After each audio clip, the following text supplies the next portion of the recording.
Hello అండి, ఎలా ఉన్నారు? Welcome to journey with Pavan. ఇప్పుడున్నాం ఇండియా బంగ్లాదేశ్ బోర్డర్ దగ్గర.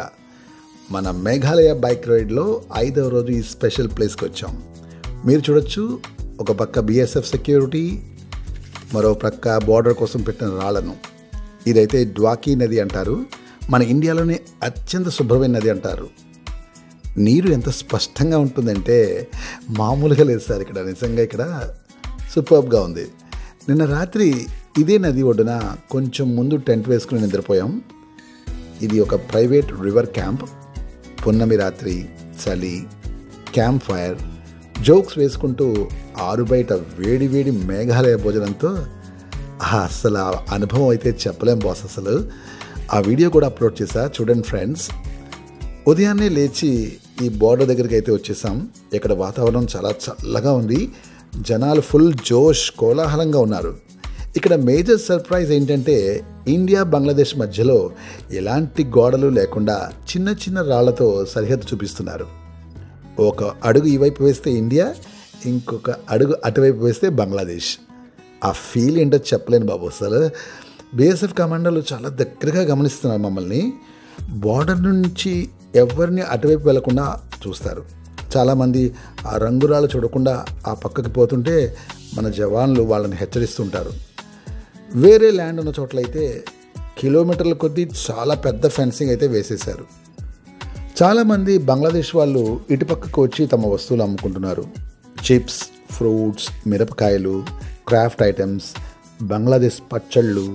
మన రూపాయికి విలువ ఎక్కువేమో అనుకుంటా. అక్కడ వాళ్ళ మొత్తం చూపులన్నీ మన వైపే, వ్యాపారం కోసం. బోటింగ్ ఉందండి ఇక్కడ.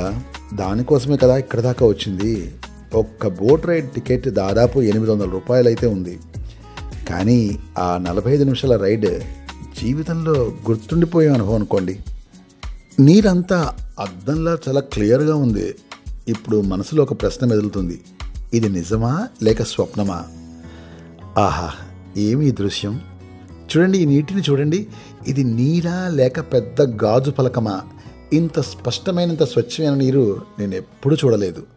నీటి లోపల ఉన్న ప్రతి రాయి, ప్రతి మొక్క, పడవ కింద 20 అడుగుల లోతులో ఉన్న రాళ్ళు కూడా చాలా స్పష్టంగా కనిపిస్తున్నాయి. పడవలు నీటి మీద ఉన్నాయా లేక గాలిలో తేలుతున్నాయా అన్న భ్రమ కూడా కలుగుతుందండి. ఈ నీలాకాశం, ఈ పర్వతాలు, ఈ నది దర్పణంలో పూర్తిగా ప్రతిబింబిస్తున్నాయి. ప్రకృతి ఇక్కడ ఒక నిష్ణాత చిత్రకారుల్లా కనిపిస్తుంటుంది. మా వాడైతే పెద్ద సింగర్ అండి. వచ్చినప్పటి నుండి ఒకటే పాటలు. ఆ రేడియో ఆపరా బాబు అన్నా కూడా అస్సలు ఆపటం లేదు. కన్నడ, తమిళ్ మ్యూజిక్ అన్నీ వాడే కొట్టేస్తున్నాడు. నేనైతే ఎదురుకుండా వచ్చే పిల్లకాయలకు హాయ్ చెప్పేస్తూ నీళ్లతో ఆడుకుంటూ, ఇలాంటి నీళ్లు మన గోదావరిలో కూడా ఉంటే భలే బాగుంటుంది కదా అని ఫీల్ అవుతూ ఉన్నా. ఇక్కడ స్కూబా డైవింగ్ కూడా ఉందండి. కానీ నీరు ఎంత స్పష్టంగా కనబడుతుంటే ఇంకా స్కూబా డైవింగ్ అవసరమా అనిపించి దాని జోలికైతే వెళ్ళలేదు. వద్దురా బాబు అంటే మనోళ్ళు ఒక బంగ్లా పిల్లడితో ఫోటోషూట్ చేయించుకుని ఒక్కో ఫోటోకు 20 రూపాయలని మాట్లాడుకున్నారు. వద్దు వద్దు అన్నా వినకుండా ఎగిరెగిరి మరీ తీయించుకున్నారు ఫోటోలు. చివరికి ఫోటో బిల్ 1800 చేశారు. వాడేమో అస్సలు తగ్గట్లేదు డబ్బుల విషయంలో. ఒక్క 10 నిమిషాల ఆర్గ్యుమెంట్ తర్వాత 1000 వదిలించారు. ఇక్కడ జనాలు చాలా బాగా సింపుల్గా జీవిస్తారండి. వాళ్ళ ఇల్లు కూడా వెదురు బద్దలతోనే చేసేసుకుంటున్నారు. ప్రకృతి మీద ఆధారపడిన తెగల జీవన విధానం ఇంకా కొనసాగుతోంది ఇక్కడ. ఖాసీ, జైంతియా, గారో అనే 3 తెగల వాళ్ళు దగ్గరగా ఒకే రకం. వారి ఆహారం ఎంత సింపుల్గా ఉందంటే చేపలు, veg curries, bamboo shoot curry అన్నీ ప్యూర్ న్యాచురల్ అండి.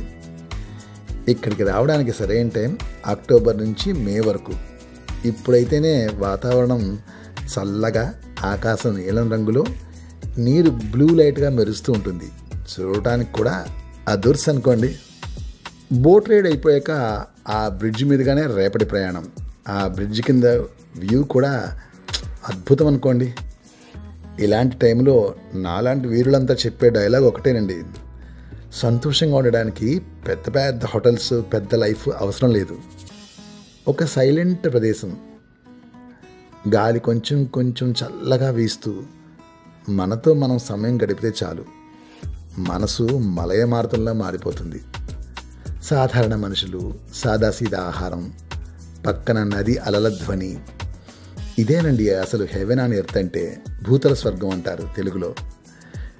డ్వాకీ అంటే నాకు మేఘాలయ ముత్యం లాంటిది అనుకోండి. ఇక్కడ నీరు అంత పచ్చగా అంత క్లియర్గా ఎందుకుందో తెలియదు. ఈ రాళ్లలో ఏమైనా ఉందా, లేదా ఈ నేలలో ఇంకేమైనా ఉందా, పోనీ ఈ గాలిలో ఇంకేముంటుందో తెలియదు. కానీ ఈ నది కేవలం ఒక జలప్రవాహం కాదు, ఇది ఒక శుద్ధీకరణ కేంద్రం. ఇది మన ఆత్మను కడిగివేసే శక్తిని కలిగి ఉందండి.